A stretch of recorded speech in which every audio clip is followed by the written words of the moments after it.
Hoje chegamos a mais uma mensagem da nossa série Ser e Pertencer, em 1 Coríntios. Gostaria de dar as boas-vindas para aqueles que estão conosco essa noite, aqueles que nos visitam. Mais uma vez, sejam bem-vindos. O pastor Cristiano falou no início, né? Não sei se alguém chegou depois, então sintam-se muito bem-vindos. Hoje nós meditaremos nos capítulos 8 e 9 da primeira epístola de Coríntios. E o capítulo 8 eu lerei com os irmãos na íntegra, e o capítulo 9 nós faremos a leitura somente de algumas porções do texto. Então, 1 Coríntios 8, capítulo 8, versículo 1, o texto será projetado. Aqueles que não tiverem Bíblia podem acompanhar aí na projeção. A palavra de Deus diz o seguinte: no que se refere às coisas sacrificadas a ídolos, sabemos que todos temos conhecimento. O conhecimento leva ao orgulho, mas o amor edifica. Se alguém julga conhecer alguma coisa, ainda não conhece como deveria conhecer. Mas, se alguém ama a Deus, esse é conhecido por ele.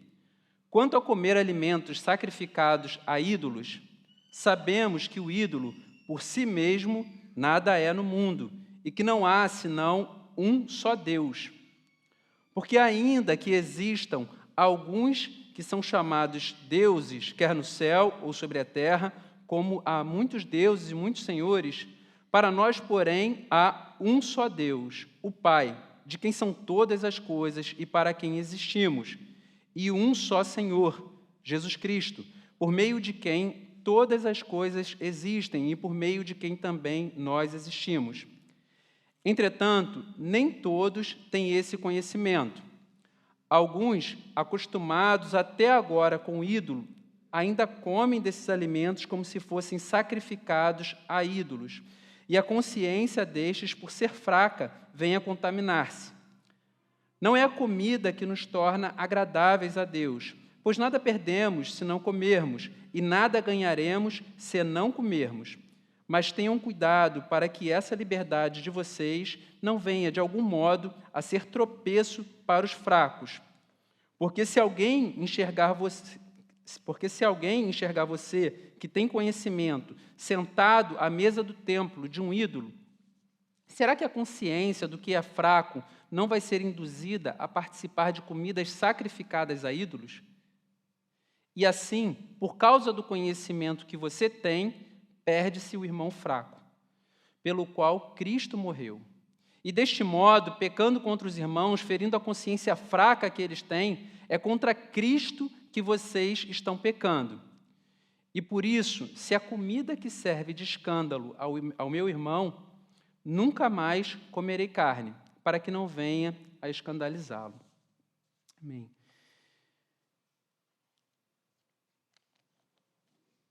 Paulo, ele está falando para um contexto, né, de muita idolatria. Em 1 Coríntios, o pastor Cristiano, né, em várias das mensagens, introduziu a pregação falando sobre isso. E para fazer, né, algumas considerações a respeito disso, eu gostaria de fazer uma aplicação, né, uma ilustração daquilo que a gente vive, né, no nosso cotidiano. Às vezes, quando a gente, na nossa casa, a gente tem alguma demanda, né, doméstica, alguma coisa quebra, enfim, quebra um vidrinho, rasga o sofá, aquilo chama a nossa atenção no início, principalmente das mulheres. As mulheres, quando vem alguma coisa fora do lugar, rapidamente atentam para isso e já começam a sinalizar que tem que ser reparado, tem que ser consertado. Só que se a coisa não é feita, né, com o tempo, a gente vai se acostumando, né, a coisa começa a fazer parte da paisagem.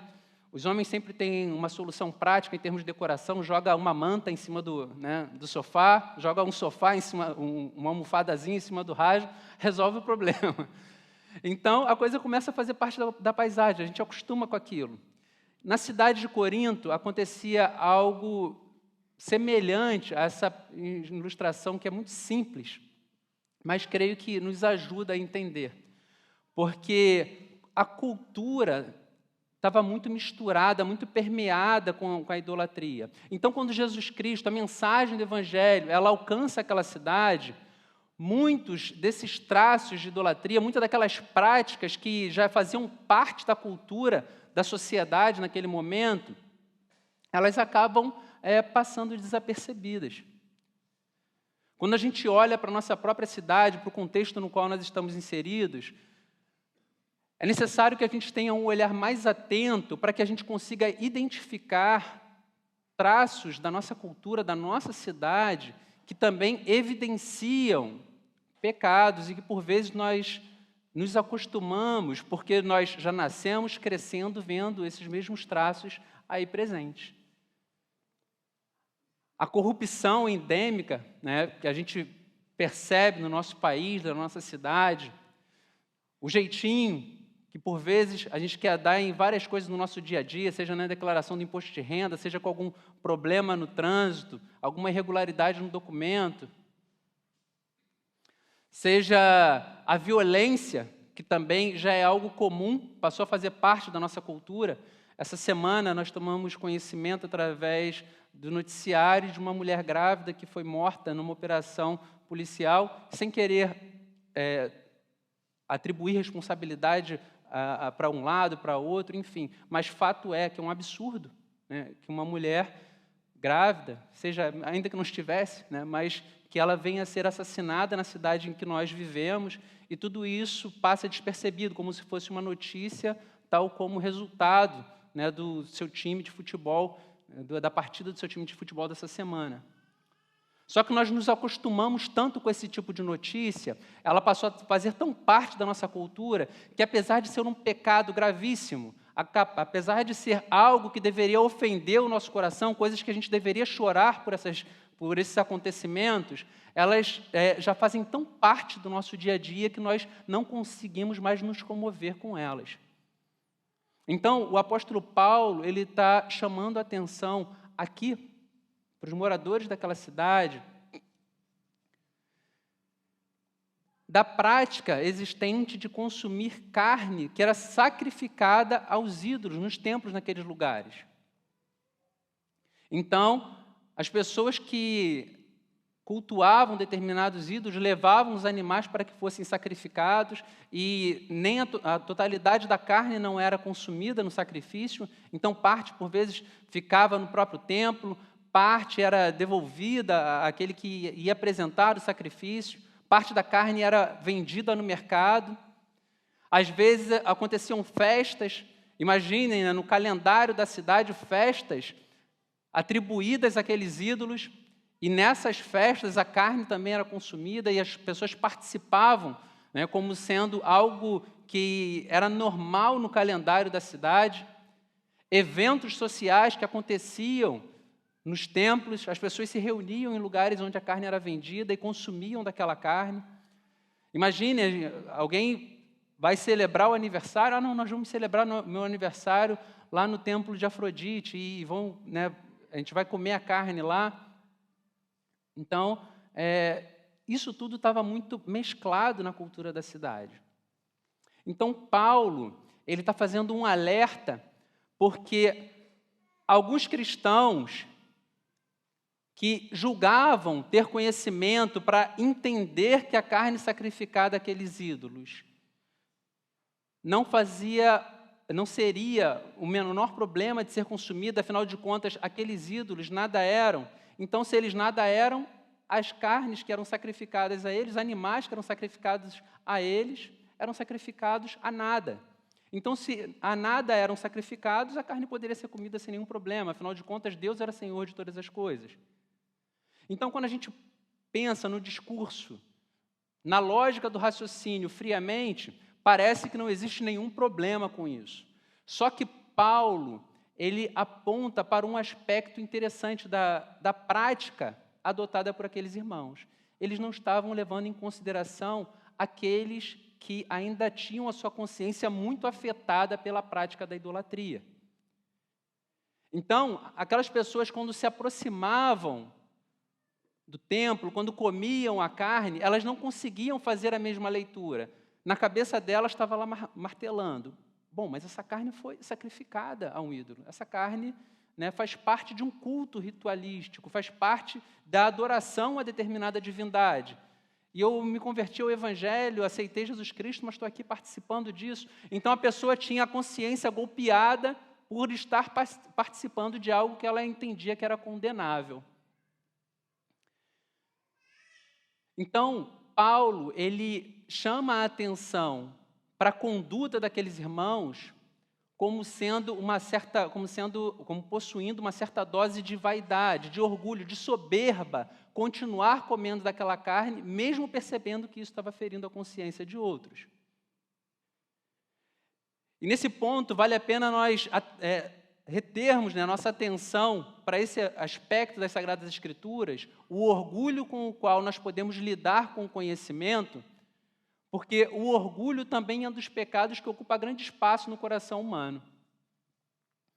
A gente percebe, por vezes, até mesmo nas mídias sociais, eu costumo falar sobre isso, eu não sou um grande frequentador, né, das páginas de Facebook, dessas coisas, mas de vez em quando eu dou uma olhada em uma coisa ou outra, e é interessante, né, o cúmulo do contrassenso é o perceber o grau de beligerância que, às vezes, algumas pessoas falam sobre teologia e debatem sobre tópicos teológicos em páginas do Facebook.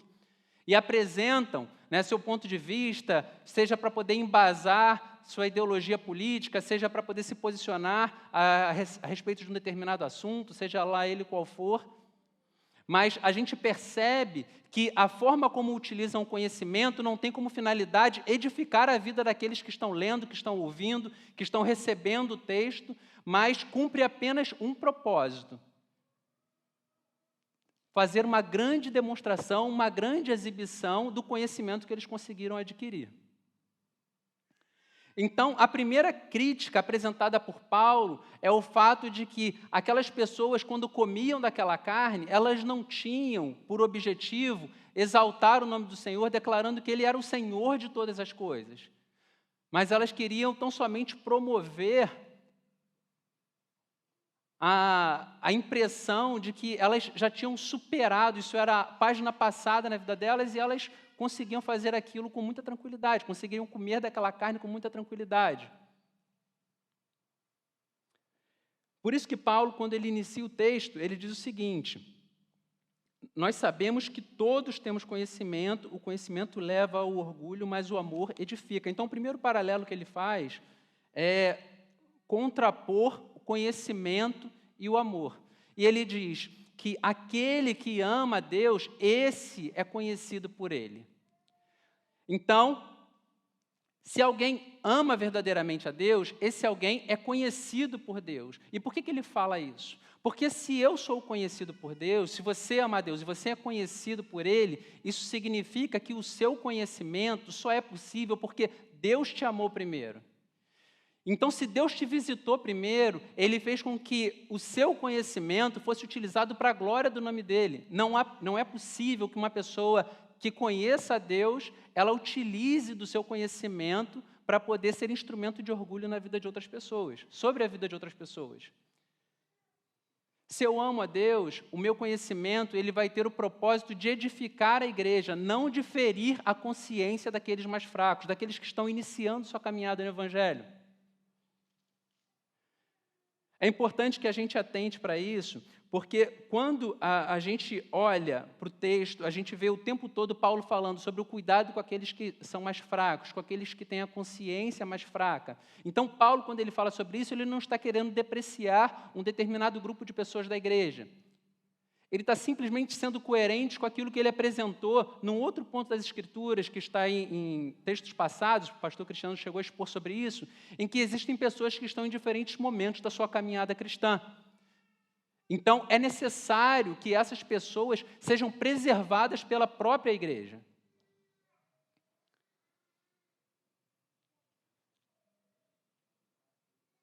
A relação do conhecimento permeada pelo orgulho. Quando estava lendo esse texto, eu lembrei de um pastor, que foi meu professor no seminário, o pastor Alexandre, ele também chegou a dar aula para o pastor Cristiano, Alexandre Farias. Ele falou uma coisa que, assim, é um trocadilho, que assim, é meio bobo, mas por vez ou outra eu sou encorajado a refletir sobre ele. Numa das primeiras aulas do seminário, ele falou assim: conhecimento sem graça é uma desgraça. Conhecimento sem graça é uma desgraça. Então, ele fala sobre o prejuízo, o dano que pode causar você fazer uso do conhecimento que você vai adquirindo, mas sem que isso seja permeado pelo amor. Quando Paulo ele questiona a possibilidade desse conhecimento ser verdadeiro, ser algo profícuo para o reino, ele parte do pressuposto de que todos nós, quando nós fomos alcançados pelo Evangelho, quando nós tivemos contato com a palavra, quando nós fomos salvos, nós temos uma experiência que é individual. O Evangelho tocou a minha vida, mudou meu coração, mudou a forma como eu leio o mundo, mudou a ótica com a qual eu faço a leitura da existência, mas ele também tem um aspecto coletivo. O Evangelho tem uma dimensão individual, mas também tem um aspecto coletivo. A gente é chamado individualmente. Deus chamou o Eduardo, chamou o Cristiano, chamou o Alan, chamou o Nelson, chamou o Carlos, chamou cada um individualmente, mas nos chamou para fazer parte de uma família. Nós somos aqueles que fomos aliançados com Deus, mas também fomos aliançados uns com os outros. Então, quando Deus ele te chamou, através do seu Santo Espírito, a partir do momento que Ele transformou a sua vida, que Ele fez com que as verdades contidas nas Sagradas Escrituras fizessem sentido para você, Ele também tinha o objetivo de te fazer parte de uma grande família. E como nós fazemos parte de um grupo, de uma família, é necessário que nós cuidemos uns dos outros. Nós cuidamos daqueles que são mais fracos, daqueles que estão iniciando sua caminhada. Imagine você, dentro da sua casa, na sua família, você tem um bebezinho, está vendo ali fora o Júnior, né, com a Aline, com o bebezinho com 1 aninho, vai fazer 1 aninho, né? 10 meses. Começou a andar agora, né, vai fazer 10 meses. E todos se sentassem à mesa e colocassem o prato, né, lá de feijoada para ele poder se virar, subir na mesa e comer sozinho. Não é assim que nós nos comportamos. Né, nós somos zelosos. Vamos pegar ele no colo, vamos dar frutinha amassada, dar leite, até que ele consiga adquirir forças para que comece a interagir como todos fazem. Então, Paulo, ele aponta que dentro da família cristã, aqueles que são adotados, aqueles que chegam à comunidade da fé, devem ser tratados da mesma forma. É necessário que nós cerquemos tais pessoas de cuidado. Ainda que o Evangelho tenha chegado ao coração de uma pessoa aos seus 50 anos de idade, aos seus 60 anos de idade, quando ele passa a fazer parte da família da fé, ele é um bebê espiritual, é alguém que acabou de nascer. Então, Paulo fala sobre o cuidado que nós devemos ter com tais pessoas. E quando ele fala sobre isso, ele fala sobre a necessidade desse conhecimento, a plataforma desse conhecimento ser o amor.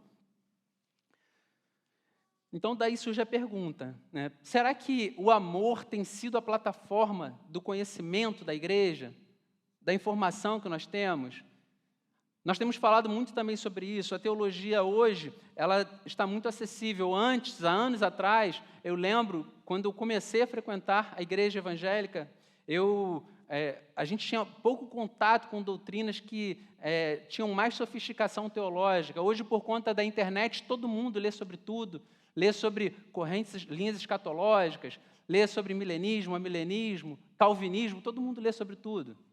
Mas o amor tem sido a base do conhecimento nas nossas relações. Paulo, quando a gente lê o capítulo 8, a gente percebe que ele não desmente os cristãos de Corinto que julgam serem mais maduros, que julgam ter mais conhecimento. Ele não diz que eles estão errados ao afirmarem que a carne sacrificada a ídolos, a nada era sacrificada. Que aqueles ídolos, eles não tinham poder nenhum. Quando a gente vem lendo o texto, a gente percebe que Paulo, ele não faz isso. Pelo contrário, ele até ratifica esse pensamento. É verdade. É um só Senhor, é um só Deus, vocês estão certos. Esse pensamento, ele está marcado por ortodoxia, não tem nada de errado nisso. O problema é, quando você faz isso, quando você come dessa carne, da carne sacrificada a ídolo, e fere a consciência do teu irmão que é mais fraco, na verdade você está pecando contra o próprio Cristo. Calvino ele faz um comentário interessante, ele diz que os cristãos de Corinto, eles olhavam para os crentes de consciência mais fraca, aqueles pelos quais Cristo tinha derramado seu sangue, e tinha rasgado sua carne, e não abriam mão de comer um punhadinho da carne sacrificada a ídolo. Eles não queriam abrir mão da liberdade de comer um pouco da carne, que feria a consciência dos seus irmãos, ainda que Cristo tivesse dado sua própria vida para resgatá-los. Então, cabe uma reflexão para a gente. Do que eu não abro mão para que a vida do meu irmão seja edificada? Ferir a consciência do fraco é pecar contra Cristo. Quando a gente olha essa afirmação de Paulo, é necessário que a gente atente muito bem para a importância da qual ela se reveste, porque isso tem a ver com a forma como eu conduzo a minha própria vida, isso tem a ver com a forma como eu lido com os crentes mais jovens, aqueles que são mais novos na fé, e de que forma a minha atitude fere a vida dessas pessoas. Então, a liberdade, ainda que ela seja legítima, ainda que seja coerente, ainda que não haja uma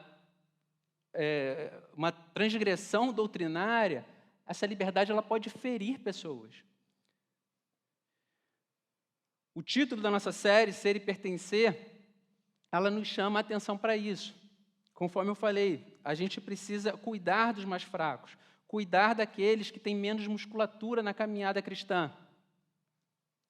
Existe um grande pastor muito conhecido, chamado Charles Spurgeon. Muita gente deve ter ouvido falar dele. Um pastor, um grande pregador do século XIX, o nosso seminarista, meu irmão Renato, estuda num seminário que leva esse nome, Charles Spurgeon. Charles Spurgeon era um pastor que pregava na Inglaterra e lotava os lugares onde ele ia pregar. As pessoas saíam de cidades distantes para ouvir a sua pregação. Os seus sermões eram impressos e distribuídos por toda a Inglaterra. Marinheiros de outros lugares carregavam os seus sermões impressos e iam lendo as pregações de Spurgeon.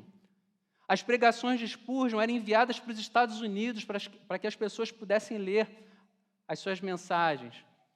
Vários outros países no entorno da Inglaterra se alimentavam das pregações desse pastor.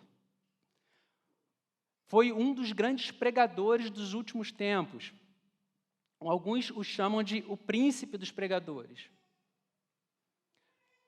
Então, longe de querer fazer aquilo que eu vi um pastor comentando essa semana, né, que fala sobre alguns teólogos da internet que às vezes leem alguns livros e falam assim, não, eu acho que Calvino, né, deu uma bobeada nesse aspecto aqui, poderia ter feito diferente, né, Spurgeon, né, deu uma derrapada aqui ou ali. Pessoas que mudaram a história da igreja cristã, e às vezes a gente vê algumas pessoas que têm pouco contato com teologia e já começam a criticar como se tivessem muito a acrescentar à vida desses homens.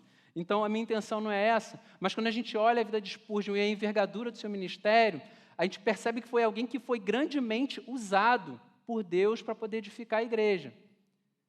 Contudo, algumas curiosidades, né, da vida de Spurgeon podem servir de instrumento para a gente pensar nesse cuidado com o outro.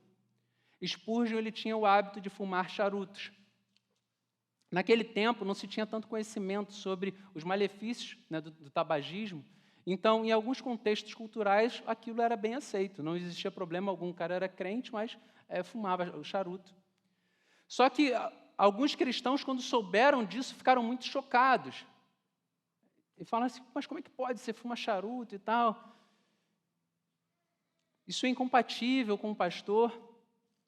E hoje a gente realmente entende que isso é um atentado contra o próprio corpo, por conta de tudo aquilo que a medicina já mostrou, perigo de câncer de garganta, câncer de esôfago, de pulmão, além do mal que pode causar a fumantes passivos, pessoas que estão no nosso redor e e convivem, né, com o tabagista. Só que Spurgeon, ele entendia que ele tinha liberdade de fazer aquilo. E quando foi confrontado, ele falou assim, não, mas eu não exagero muito. E a pessoa que o interpelou falou assim, mas o que você diz que não é exagerar muito? Ele falou assim, bom, eu não fumo 2 charutos ao mesmo tempo. Então, ele foi extremamente irônico. Ele falou assim, então, eu não boto 2 charutos na boca ao mesmo tempo. Só que mais tarde, Spurgeon tomou conhecimento que a loja na qual ele comprava charutos começou a fazer uma propaganda dizendo, compre aqui o seu charuto, nós somos a loja onde Spurgeon compra. E algumas famílias começaram a ter dificuldade com seus próprios filhos, porque quando eles desencorajavam os seus filhos a fumarem, eles diziam, bom, mas Spurgeon fuma, porque Spurgeon era uma grande celebridade na Inglaterra. E conta-se que Spurgeon, ele se entristeceu com isso. Ele não tinha entendido que aquilo que ele fazia uso como sendo uma liberdade individual acabou ferindo a consciência daqueles que eram mais fracos na fé. Então, quando a gente olha o exemplo desse gigante da história da igreja, a gente começa a pensar do quanto nós podemos causar dano naqueles que estão próximos a gente. Só que quando Paulo ele aponta para esse aspecto da cultura de Corinto e começa a falar sobre a necessidade deles evitarem a prática de comerem carnes sacrificadas a ídolos e participarem de festas, de ofertas a ídolos, talvez os cristãos de Corinto pudessem pensar, bom, mas é muito fácil ele falar isso, afinal de contas, ele vem de uma tradição judaica, ele é judeu, então ele já não faria isso, mesmo se ele não tivesse se convertido ao cristianismo, mesmo que ele não tivesse recebido o evangelho. Então, no capítulo 9, Paulo ele faz um uso de um outro argumento. Eu gostaria de convidá-los a abrirem as suas Bíblias no capítulo 9.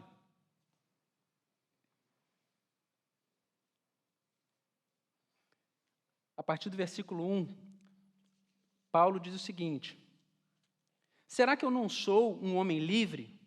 Não sou apóstolo? Não vi Jesus, nosso Senhor? Por acaso vocês não são fruto do meu trabalho no Senhor?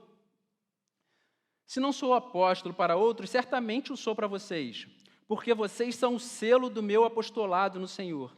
A minha defesa diante dos que me questionam é esta: será que nós não temos o direito de comer e beber? Será que não temos o direito de levar conosco uma esposa crente, uma mulher crente como esposa, como fazem os demais apóstolos, os irmãos do Senhor e Cefas?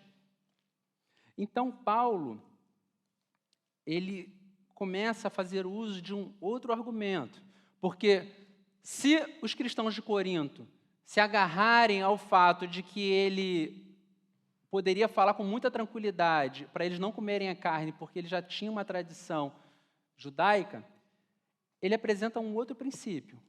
Ele diz o seguinte: olha só, eu não sou o apóstolo que levou a mensagem até vocês, não fui eu que preguei o evangelho para vocês.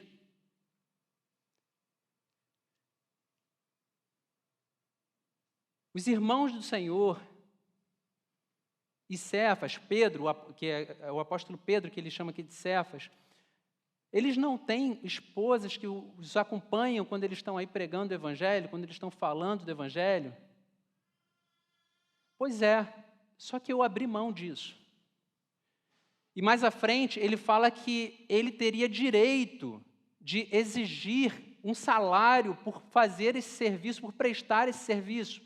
E ele usa a ilustração de um soldado. Ele fala assim: qual o soldado que vai para a guerra às suas próprias custas? O soldado ele não pega o seu patrimônio e utiliza para poder fazer uso dele para poder ir à guerra. Mas o reino que o envia é quem o sustenta. Então, Paulo ele defende a ideia de que ele também deveria receber um salário.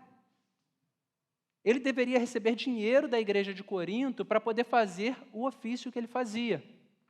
E ele pega vários exemplos, ele cita Deuteronômios, o livro de Deuteronômio, que fala que não atarás a boca do boi enquanto debulha o trigo.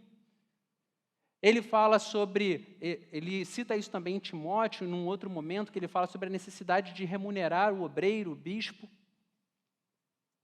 Então, ele apresenta para a igreja de Corinto que era legítimo, se ele apresentava o evangelho, se ele ensinava a igreja, que ele era digno de receber um salário. Ele tinha liberdade para receber aquele salário da igreja. Só que o apóstolo Paulo, em Corinto, ele faz algo diferente. Ele faz questão de não receber um centavo dos moradores da cidade de Corinto. O pastor Cristiano, em mensagens anteriores, ele já tinha apresentado para a gente também a informação de que Corinto também era marcada pela presença de filósofos, pessoas que apresentavam suas ideias, suas áreas de conhecimento, em grandes apresentações de retórica. E essas pessoas eram remuneradas por aquilo, recebiam, ganhavam a vida dessa forma, tinham muito lucro fazendo isso. Então, estritamente em Corinto, Paulo ele faz questão de ter uma postura diferente. Ainda que em outras cidades ele tenha recebido oferta, em Corinto ele faz questão de não ser ajudado de nenhuma maneira financeiramente falando. Então ele diz, olha só, eu estou aqui entre vocês, mas eu nunca recebi um tostão de vocês. Eu fabriquei tendas enquanto eu estive aí. Eu anunciei o evangelho sem que fosse pesado para vocês financeiramente falando. Então, se existia alguma dúvida da autoridade com a qual ele falava sobre a carne sacrificada a ídolos, porque ele já era judeu, então isso seria algo que ele faria naturalmente, então ele agora começa a apresentar uma outra realidade, uma realidade do evangelho. Eu prego o evangelho sem receber salário. É importante que a gente atente para esse ponto, porque essa é a base da argumentação dele. Ele está querendo mostrar para eles que ele estava apresentando o evangelho para os moradores daquela cidade sem que ele tivesse remuneração alguma. E ele faz isso para que ele pudesse apresentar todos os aspectos do evangelho, para que ele não pudesse ser considerado como qualquer outro filósofo do seu tempo, como qualquer outro mestre da retórica. Ele queria ser distinto daqueles que apresentavam outras ideias, sendo remunerados por isso. Mais à frente, no capítulo 9 ainda, Paulo diz, porque sendo livre de todos, fiz-me escravo de todos, a fim de ganhar o maior número possível. Para com os judeus, fiz-me judeu, a fim de ganhar os judeus. Para os que vivem sob o regime da lei, como se eu mesmo assim vivesse, para ganhar os que vivem debaixo da lei, embora eu não esteja debaixo da lei.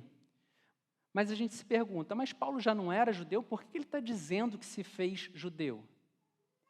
Então, isso também deve chamar a nossa atenção. Se ele já era judeu, ele já vinha de uma tradição judaica, por que ele está dizendo que se fez judeu para ganhar os judeus?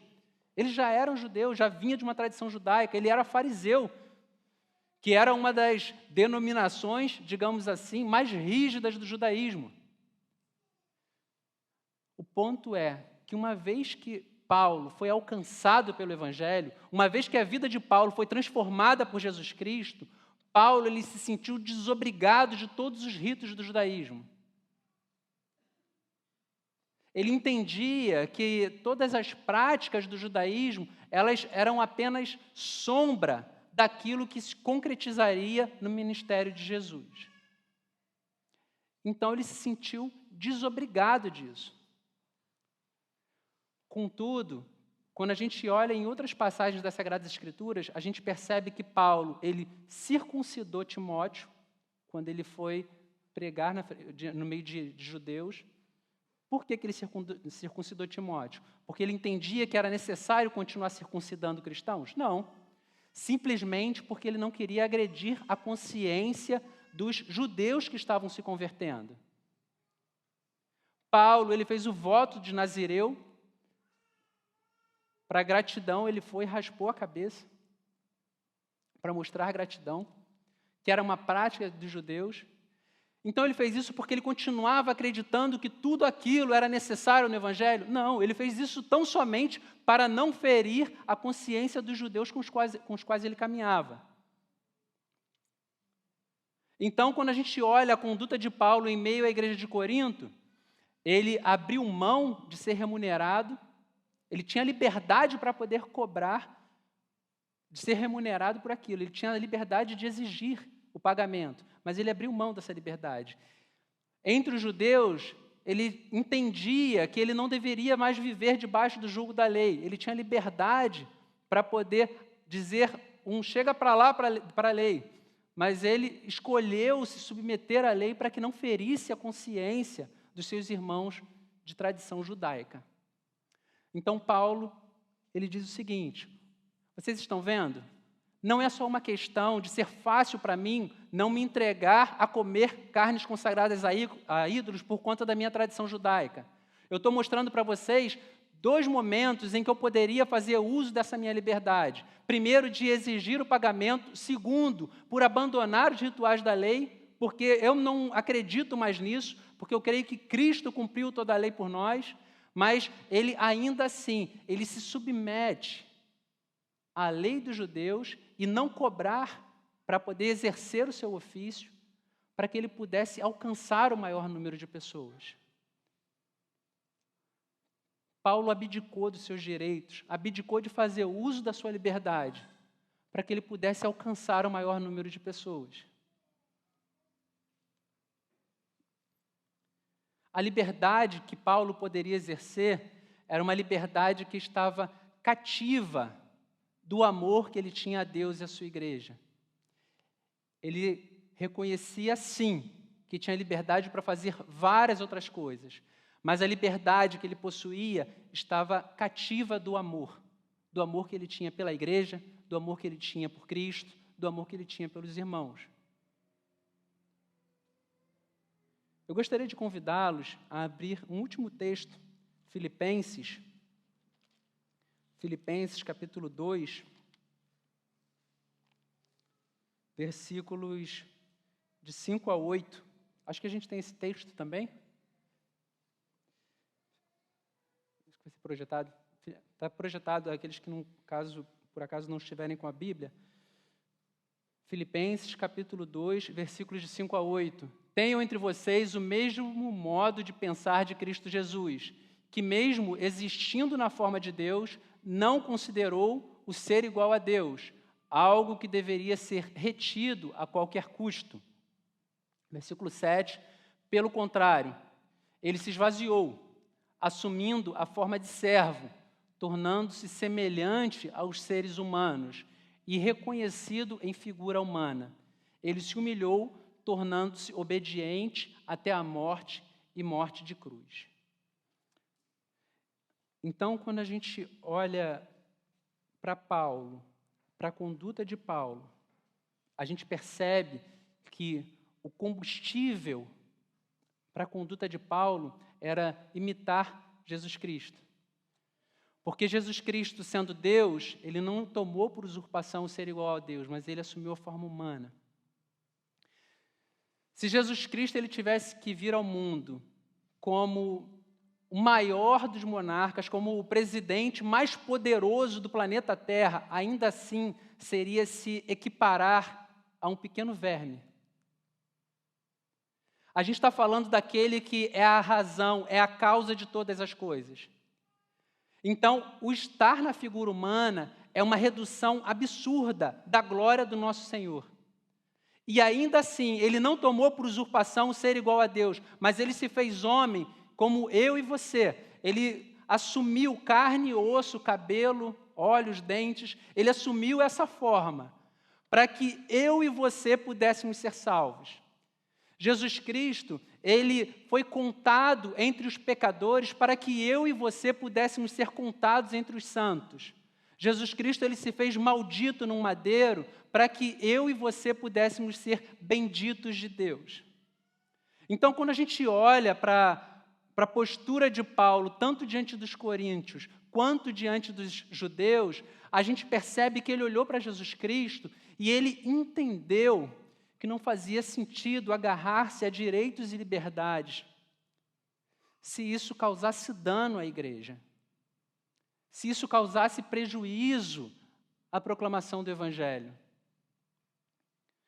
Então, quando nós nos relacionamos com os outros, e aqui cabe uma aplicação, é necessário nós pensarmos de quais direitos, de quais liberdades nós somos completamente inflexíveis a ponto de ferir a consciência daqueles que nos cercam e causar dano ao Evangelho. Morrer para alguns direitos e liberdades para que outros vivam é um princípio bíblico.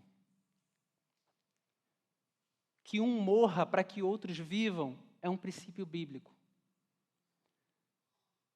Existem direitos e liberdades que talvez sejam legítimos. Existem coisas na tua vida, na minha vida, áreas da nossa existência, que talvez seja legítimo nós defendermos nossos direitos, nossas liberdades. Mas se isso causar dano ao Evangelho, se isso diminuir a vida de um irmão nosso, é legítimo que nós renunciemos a isso para poder promover vida. Para não causar dano. Para poder tornar a caminhada mais suave. Então, quando a gente olha para esse exemplo, agora caminhando já aqui para o encerramento da mensagem, quando a gente olha para esse procedimento do apóstolo Paulo, para a conduta do apóstolo Paulo, nós somos convidados a pensar sobre a forma como nós conduzimos a nossa própria vida. Como eu falei, será que nós cultivamos essa percepção de que o nosso chamado, ele é um chamado não somente individual, mas que nós fomos chamados para a igreja, para a família, para o povo de Deus? Eu, esta semana, tive a oportunidade de conversar com um irmão muito querido, que está passando por um momento muito difícil, né, de saúde na família, e o filho dele, né, passou por uma cirurgia assim que nasceu, e está aguardando para poder passar por outra cirurgia. E em um determinado momento ele falou o quanto estava sendo difícil olhar para os céus e reconhecer que existe um pai. Porque quando ele olha o filho dele com um pouco mais de um ano, né, se cansando enquanto corre por conta de uma insuficiência cardíaca, ele falou assim, mas Deus pode conceder a ele os 100% de capacidade cardíaca, porque ele está limitado a isso, aos 80%. E ele falando do quanto isso estava gerando uma certa dose de ressentimento em relação a Deus. Só que à medida que nós fomos conversando, nós fomos percebendo quantas pessoas estavam sendo edificadas ao redor dele pela forma como ele estava atravessando aquele momento de adversidade. Ainda que ele tivesse em frangalhos, ele passou a perceber que algumas pessoas que caminhavam ao seu redor olhavam pela forma como ele mantinha a doçura, como ele continuava evidenciando a graça do Senhor Jesus Cristo, mesmo com o coração ferido, e passavam a amar mais a Jesus por conta do contato com Ele. E nós entendemos, a gente junto chegou à conclusão da forma como Deus, por vezes, trabalha em nós, mas também trabalha através de nós. Fez muito sentido quando nós lembramos, a gente junto conversando, a gente lembrando do texto em que o apóstolo Paulo diz que o poder se aperfeiçoa na fraqueza. Então, por vezes, quando a gente tem dificuldade até de caminhar, a gente olha para a glória do Senhor sendo manifesta através da vida de alguns irmãos. Amém, queridos? Vamos orar. Deus, nós te louvamos, Deus, porque a tua bondade, a tua graça, elas não estão condicionadas, Deus, a quem nós somos, a constância, Deus, da forma como nós nos relacionamos com a fé, com o Evangelho.